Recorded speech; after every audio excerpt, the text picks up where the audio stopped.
Ok, primero vamos a revisar un poquito los fundamentos, ¿no? ¿Qué es JavaScript y en particular qué es ECMAScript? ECMAScript resulta que es, digamos, un estándar, en este caso a nivel mundial, de cómo generar un lenguaje o especificación de un lenguaje, que de hecho la implementación más conocida es JavaScript, pero ECMAScript es un conjunto de estándares de cómo nosotros manejamos en este caso este en particular recurso de frontend.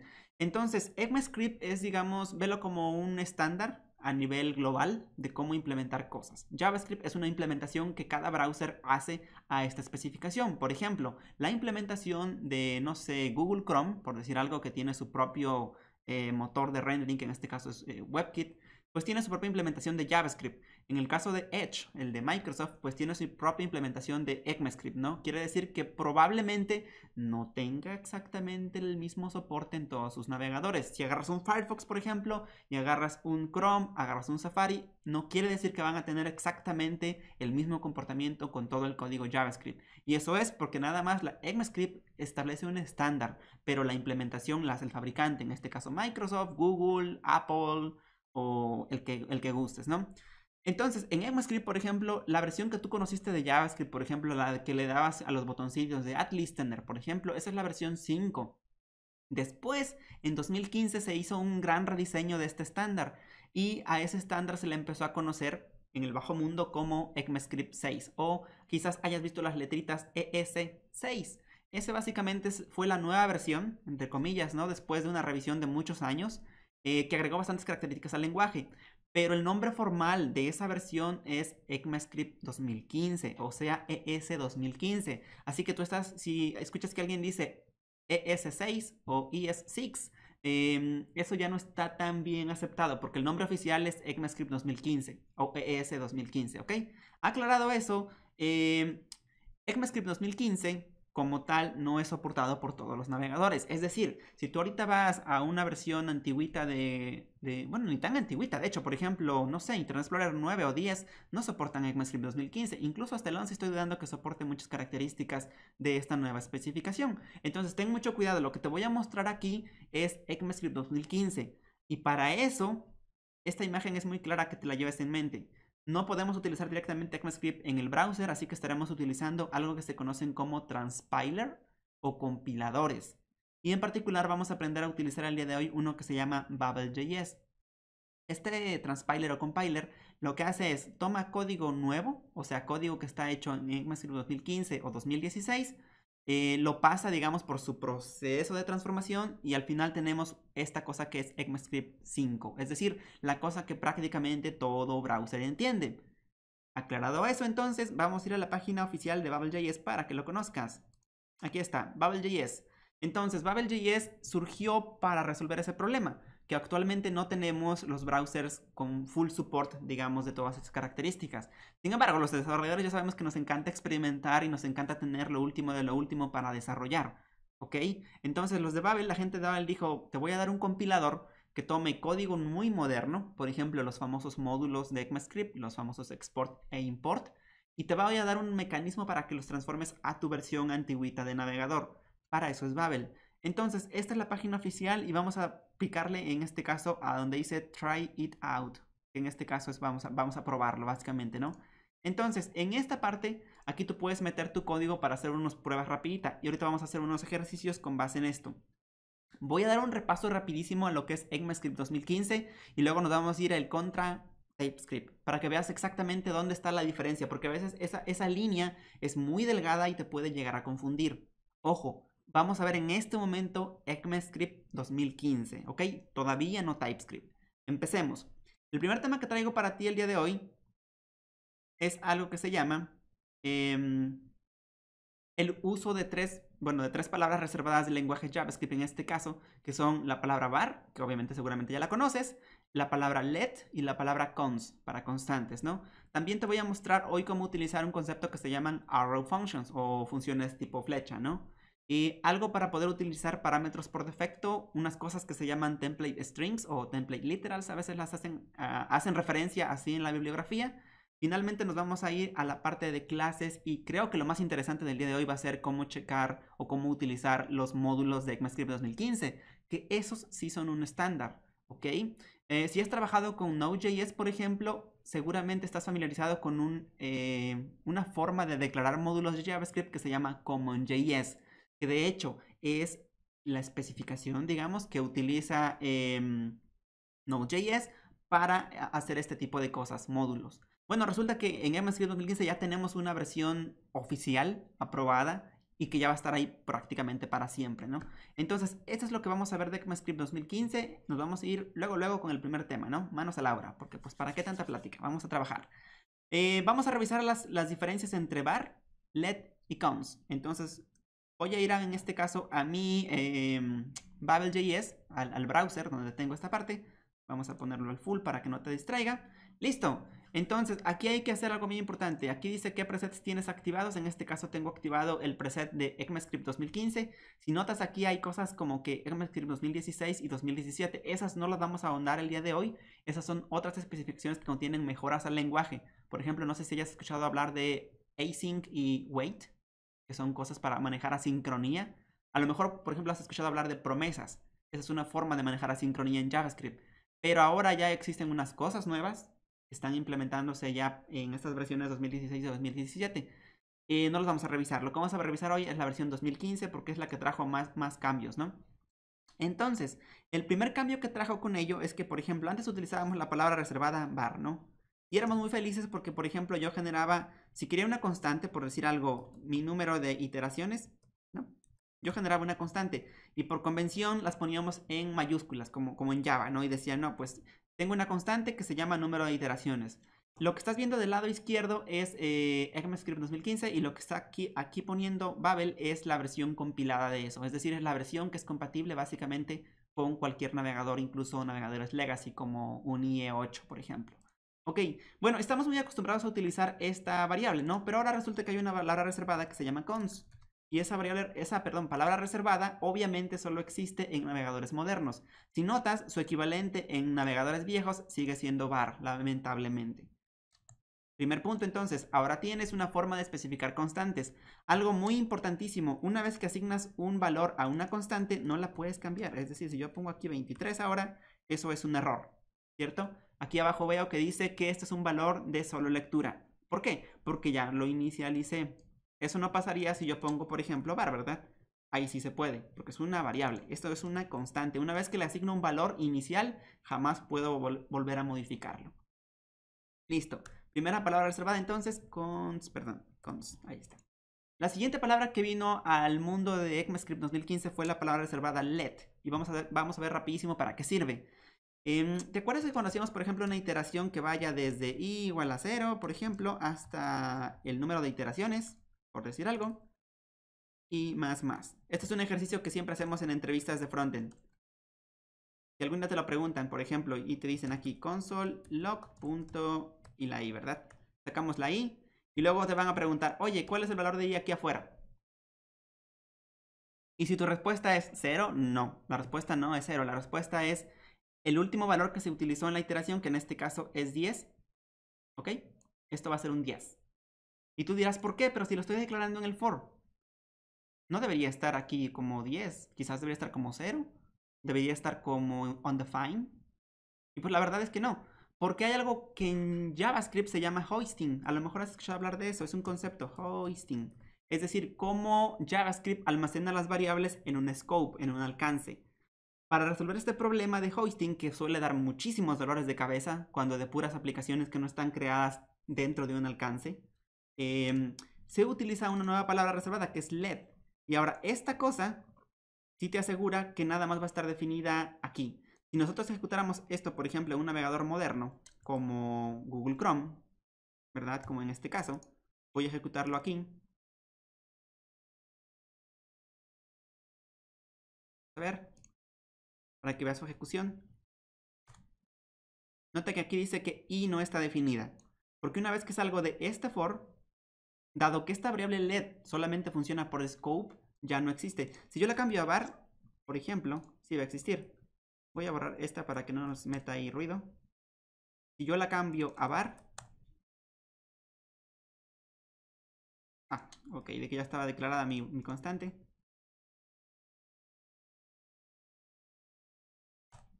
y listo. Nota que aquí en este caso el valor de la variable y en este caso va a ser siempre el valor final, ¿no? Ok. Ahora, algo importantísimo, cuando utilizamos este tipo de instrucciones, en este caso la instrucción fue let, tienes que estar seguro que la ejecución de tu código se haga sobre un browser moderno, porque si no esto jamás va a funcionar. Pero sí es cierto, nadie tiene browsers modernos actualmente. O sea, en el mundo corporativo, en el mundo enterprise, por ejemplo, la verdad es que seguimos manejando navegadores legacy y no podemos darnos el lujo de utilizar este código. Bueno, lo que sí vamos a utilizar es esta versión de código. Nota que aquí Babel me está autogenerando código.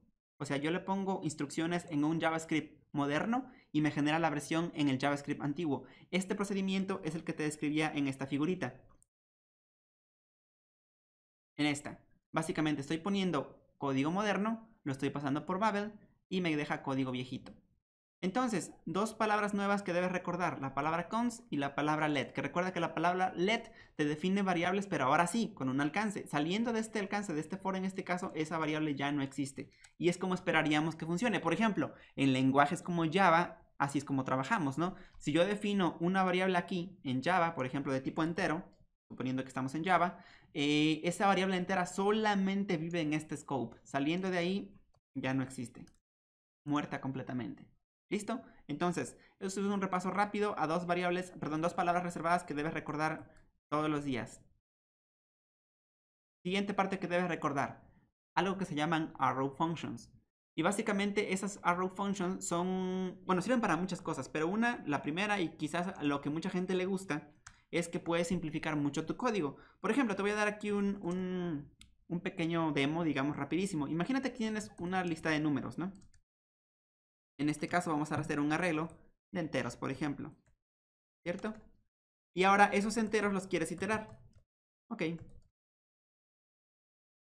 Normalmente harías una función anónima que vaya recorriendo cada número, por ejemplo. En este caso, el número actual. Y por decir algo que te saque pues no sé, los números por 2. El doble del número. Pues algo muy sencillito, ¿no? 2 por el número, ¿verdad? Listo. Entonces, como notarás, aquí está el 6, el 45 y el 10, ¿verdad? Perfecto. Esto es lo que normalmente haríamos en un JavaScript antiguito. Vaya, pondríamos una función anónima y pondríamos algo que ejecuta esta acción. Con los arrow function esto se puede simplificar bastantísimo y es una de sus grandes ventajas. La otra es la parte del scope del this, pero eso ahorita lo vemos. Por ahora, quedémonos con que las arrow function te permiten simplificar este tipo de instrucciones a algo como lo siguiente. Puedo quitar la palabra reservada function. Puedo ponerle una flechita. Y es exactamente lo mismo. Claro que aquí estamos en ECMAScript 2015. La versión equivalente al JavaScript viejito sigue siendo igual. Si notas, es como una función anónima, no hay de más. Pero también, si estoy ejecutando una sola instrucción, puedo quitar estas llaves. ¿Ok? Y queda como que en una sola línea, nota. Ah, pero como solo tengo un parámetro de la función, puedo dejarle un solo así. Entonces, el equivalente de esta instrucción que pareciera tan simple, que a lo mejor si la ves en un código se ve extremadamente limpia, su equivalente en ECMAScript viejito, en el 5, es esto. O sea, obviamente mucho más código que se está repitiendo acá porque estamos haciendo la función anónima, estamos los paréntesis que en esta versión de JavaScript no son opcionales. Aquí sí, si solo tienes un parámetro. Ahora, si tienes dos parámetros en tu función, bueno, ahí sí necesitas los dos, ¿verdad? Ahí sí ni modo. Por ejemplo, suponiendo que necesitas el índice también, pues ahí sí, tendrías que sacar esto y luego, por ejemplo, el índice, ¿no? Ahí. Cuando necesites más de un parámetro, ahí sí forzosamente necesitas los paréntesis. Entonces, esta es una de las grandes ventajas de los arrow functions, que son muy útiles cuando intentas simplificar instrucciones. Y en este caso recuerda que estamos viendo un poquito de, pues también programación funcional, ¿no? Entonces, que no se te pase, los arrow functions solamente son una forma rápida de especificar este tipo de instrucciones. Su primer uso. Hay otro uso más especializado que ahorita lo vamos a ver cuando veamos la parte de clases e interfaces en TypeScript. No se te olvide, arrow functions. Así de simple, es algo muy sencillito, pero funciona muy bien. Ok, recuerda, tus preguntas, guárdalas. Ahorita nos pasamos a la sección de preguntas y respuestas. Algo muy padre también que vino con ECMAScript 2015 es la parte de parámetros por defecto. ¿Para qué se usan esos? Imagínate, por ejemplo, que tienes aquí, como en el ejemplo que te había puesto, tienes una función que se llama suma, ¿no? Y esa función te recibe dos parámetros, como estamos acostumbrados. Eso es lo normal, ¿no? En ECMAScript normal. Si te fijas, aquí tengo el nuevo y aquí el viejito. No cambió nada, no se ve nada interesante. Sin embargo, cuando yo llame esta función, por ejemplo, le voy a decir suma 2 más 3, ¿no? Y pues, en todo caso, si quieres, imprimimos esto. Por decir algo. Ahí está, es 5, ¿no? Pero ¿qué pasa si yo hacía algo como esto? Si se me olvidaba poner un parámetro. Es un not a number, ¿no? No es un número esta cosa. ¿Estamos de acuerdo? Eso está mal. Bueno, resulta que en ECMAScript 2015 agregaron una cosa muy padre, que ahora es que tú puedes establecer parámetros por defecto. Por ejemplo, puedo decir, voy a poner, ¿cuál es el nombre de esta cosa cuando le pongo un 0? ¿Neutro aditivo? ¿Cómo se llama en matemáticas? Sí, neutro aditivo. Básicamente es cuando yo digo que cuando ese parámetro no existe o está indefinido, lo que yo hago es algo que es neutral. Una operación neutral significa que no sumó nada, ¿no? Entonces, ahora sí, ya no falla. Nota que ahora sí la suma de 2 más 0, en este caso por defecto, es 2. Así yo puedo especificar, por ejemplo, para los otros parámetros, ¿no? Si no pasó ninguno, entonces no va a sumar nada, pero no falla. Entonces, no sé si notarás ahora la potencia que tienes con esto, porque ahora, por ejemplo, si estás haciendo un plugin de jQuery, desde aquí te puedes establecer parámetros por defecto, por decir algo muy útil y sencillito de comprender. Entonces, esto es algo muy nuevo, algo que no existía y que se los agradecemos bastante a la gente de ECMAScript que lo haya puesto, porque la verdad es que sí hacía falta. Es muy común. Esto, por ejemplo, no lo tenemos en Java hasta las versiones, digamos, hasta la versión 7, pues no existe todavía, ¿no? Algo que sería bueno, porque sí ayuda bastante para salvar errores, ¿no? Ok, entonces así de sencillito, estos son los parámetros por defecto y otra vez, es algo muy padre que puedas utilizarlo. Ojo, si notas esta validación en su equivalente en ECMAScript viejito, mira todo lo que teníamos que hacer. Santo Dios. Toda esta validación teníamos que hacer para saber si los parámetros eran opcionales, básicamente. Aquí está diciendo, si los argumentos de la función, recuerda que esto es una palabra reservada, esto es un array like de JavaScript, dice si hay al menos un argumento y el índice 0 de ese argumento existe, entonces úsalo, si no es 0. Eso está diciendo este código, ¿verdad? Y lo mismo para la B. Checa si es mayor que 1, quiere decir que tiene al menos dos parámetros, entonces obtiene el del segundo índice y en este caso, si existe, pues lo usa y si no, pone 0. Todo este relajito teníamos que hacer cuando queríamos escapar parámetros por defecto en la versión ECMAScript 5. Ahora no, ahora es mucho más elegante y mucho más simple. Ahora, con los arrow functions, por ejemplo, pudieras declarar esta cosa así de simple. Podrías decir que esto es una función, por ejemplo, y que acepta esos parámetros, ¿no? Mira qué bonito. Ahí acabo de definir otra sintaxis que te acabo de dar para hacer funciones, ¿no? Es ahora declarando, en este caso, una function expression en lugar de una function declaration, que técnicamente son diferentes, pero al final de cuentas los puedes utilizar de la misma forma, ¿no? Es la forma en cómo se almacenan nada más en el compilador de JavaScript a nivel de runtime. Ojo, también puedes utilizar aquí, por ejemplo, para definir tu función sin problema, ¿no? Pero entonces en este caso significa que yo podría quitar las llaves. No, ¿verdad? Porque no es lo mismo. Aquí ya no tiene sentido esto, porque estoy definiendo una función. Hace rato es porque estaba yo dentro de un scope de un for each. Ojo, no te confundas con eso, es diferente.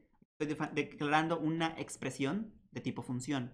Diferente. Hace rato era una función anónima que transformé en arrow function. Listo. Entonces, ahí están los default parameters. Siguiente tema. Template strings. Vamos a regresar al problema inicial de todo esto. Imagínate que no utilizas un template system, imagínate que no utilizas un framework como Angular, como React o como Vue.js. Que no, imagínate que haces todo simplemente, si tienes, por ejemplo, una lista de objetos, la llamaremos items, y esta lista de objetos, por ejemplo, tiene ciertos parámetros, por decir algo. Este objeto trae un nombre, es muy normal que hagamos esto, ¿verdad? Por ejemplo, IES 2015. Y pues ahora eso funciona. Le voy a poner otro. Suponiendo que esto es un arreglo de cursos, ¿no? TypeScript. O lenguajes. Imagínate que tienes esta lista de items. Pues es una lista de items en JSON bastante estándar. Y lo que normalmente hacíamos para renderizar, por ejemplo, elementos al DOM, hacíamos algo como que para cada item, aquí lo voy a hacer con la sintaxis for each. Y ahora como ya sabemos utilizar arrow functions, voy a agarrar cada uno de estos y voy a utilizar un arrow function, ¿no? Y lo que hacíamos normalmente era pues o ir concatenando todos, por ejemplo, si quisiera un div, por decir algo, hacía una variable que se llamara, no sé, HTML, que era un arreglo, perdón. A este HTML le iba concatenando, ¿no? Esa es la forma como que más antiguita que teníamos para generar, por decir algo, divs dinámicos. Aquí le concatenábamos el item en su propiedad name, ¿no? Y luego lo concatenábamos pues con el cierre del div. Esto era lo que normalmente hacíamos en el mundo antiguo, ¿no? Hacíamos esto y luego al final pues esto lo renderizábamos contra pues el browser. Le decíamos, por ejemplo, estábamos haciendo jQuery, hacíamos un contenedor.html y le pasábamos el html.join separándolo por nada, ¿no? Y ya. Entonces, perdón, aquí, dado que HTML es un arreglo, debí utilizar push, no la concatenación directa. Por decir algo. Ahí está. Y esto es lo que renderizábamos. Nota que aquí están todos los divs, por ejemplo, con las clases. Pero bueno, imagínate que aquí le empiezas a poner cosas como clase. Le pones una clase, por ejemplo, item, ¿no? Y luego le pones un data attribute porque resulta que vas a trabajar estos en múltiples idiomas, ¿no? Por decir algo. Nota que esto se empieza a hacer una cosa horrible. ¿Cierto? Porque ahora mantener esta línea de código, pues es prácticamente ya muy feo. Es impráctico esto. Y eso era porque, por ejemplo, no podíamos aquí embeber variables, ¿no? Aquí no podíamos poner esta variable dinámicamente que en la concatenación se hiciera. Bueno, ahora con los template strings ya se puede. Porque aparte de esto, mira qué bonito. Puedes hacer cosas como... Puedes agarrar y utilizar un carácter que casi nunca usaba, que es un carácter como un signo de acento, pero al revés. No conozco su nombre técnico, cómo se llama este carácter, por cierto. Agarras ese carácter, lo pones al inicio y al final. Le quitas en este caso lo que no te sirve, que en este caso son estos más. Le quitas esto. Listo. Y ahora para hacer una interpolación, en este caso de una variable, sería con un signo de pesos y con esta cosita. ¿Cuál es la ventaja de esto? Que ahora ya puedes poner saltos de línea. Y bueno, ya se ve mucho más bonito, ¿no? Al menos se ve más ordenado. Nota. Y es lo mismo. Es exactamente lo mismo. El resultado va a ser el mismo. Va a ser una concatenación de todos los elementos. Pero ahora ya pareciera que tienes un pequeño template systems aquí. Un template system, perdón, integrado, ¿no? Donde se nota que el inicio de la cadena es que es con este símbolo de acento al revés. Y para cerrarla es el mismo acento al revés. En español, por ejemplo, este acento no lo utilizamos, ¿verdad? Entonces al fin y al cabo tenemos un uso para esa tecla del teclado, ¿verdad? Interesante. Al menos ya tenemos un uso.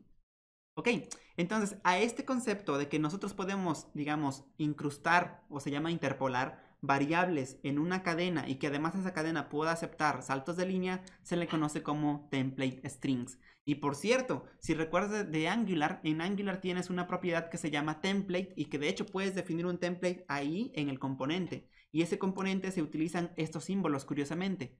Porque al final de cuentas, Angular está utilizando template strings para definir sus plantillas. Cuando no los haces desde un archivo externo. Cuando no, entonces sí, pues puedes utilizar este acento al revés. Nota que interesante. Entonces, esto es algo nuevo. Pero ojo, cuando quisieras hacer esto en la versión antigua, nota qué es lo que hacías. Para que tengas saltos de línea, pues ponías el diagonal n, ¿no? Y eso te daba un diagonal n. Nota que pues, qué feito se ve, ¿no? Esto es el equivalente a código de la versión antigua de JavaScript. Este es el equivalente de código de la versión moderna de JavaScript. No sé tú, pero yo definitivamente me quedo con esta. Se ve mucho más clara, me permite poner saltos de línea, se ve bastante mejor que esta versión antigüita que era solamente una concatenación enorme de muchas cosas. Y es que este problema lo hemos tenido siempre, ¿no? En JavaScript, que de repente era un lenguaje que era feo de escribir, la verdad. O sea, si hay una palabra para describir el antiguo JavaScript, era feo de escribir. Era un lenguaje muy poderoso, o bueno, es un lenguaje muy poderoso, pero feo de escribir como él solo. La sintaxis pues era media feita. Entonces todo lo que estamos viendo son mejoras que se le hicieron desde hace prácticamente un año y medio y ya están ahí para que las uses. Nada más que ten cuidado, no lo puedes utilizar directamente en tu browser. Ahora recuerda que debes utilizar, al menos por el momento, algo como Babel.js. Listo. Continuemos.